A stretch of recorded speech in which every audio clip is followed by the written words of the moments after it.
আসসালামু আলাইকুম। চ্যানেল 9 এর ইউরোপের খবরে সবাইকে স্বাগত জানাচ্ছি। আমি সুহেল রানা। প্রথমেই জানিয়ে দিচ্ছি আজকের খবরের প্রধান শিরোনাম।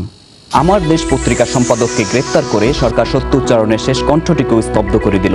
মাহমুদুর রহমানকে গ্রেফতারের পর তাৎক্ষণিক প্রতিবাদ সভায় বলেছেন 18 দলীয় জোট যুক্তরাজ্য শাখার নেতারা।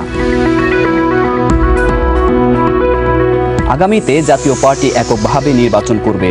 এরই মধ্যে 220টি আসনের প্রার্থিতা বাছাই সমাপ্ত হয়েছে। লন্ডনে জাতীয় পার্টির আলোচনা সভায় বলেছেন দলের প্রেসিডিয়াম সদস্য সুনীল শুভ রায়।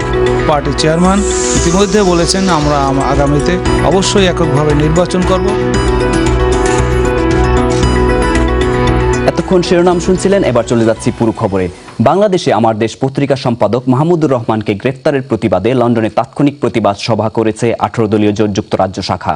বৃহস্পতিবার বার্তাকক্ষে আমাদের কাছে এই ছিল আজকের ইউরোপের খবর। তবে যাবার আগে জানিয়ে দিচ্ছি শিরোনামগুলো আরও একবার।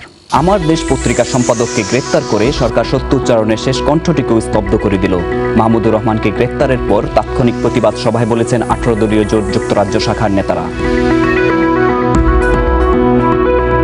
আগামীতে জাতীয় পার্টি এককভাবে নির্বাচন করবে। এরই মধ্যে 220টি আসনের প্রার্থিতা বাছাই সমাপ্ত হয়েছে। লন্ডনে জাতীয় পার্টির আলোচনা সভায় বলেছেন দলের প্রেসিডিয়াম সদস্য সুনীল শুভ রায়। পার্টির চেয়ারম্যান ইতিমধ্যে বলেছেন আমরা আগামীতে অবশ্যই এককভাবে নির্বাচন করব।